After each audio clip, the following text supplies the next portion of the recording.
Yeah, it's a cold morning here in Texas. I did something last night, so Javi S130 from Daily Driven Datsun's recommended this mod for the overhead light here.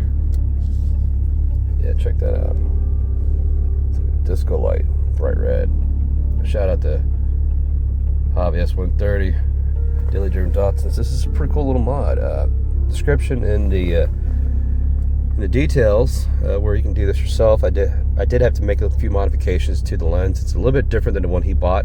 I used a Dremel tool to actually round off the edges because it's different than the one he had slightly, but it does clip right in. Fairly easy to install. But this is the end result. Pretty cool. You can do yellow, white, or red. I got mine from Harbor Freight. Anyways, that's all. I'll let him explain how to install it in his video. Like and subscribe.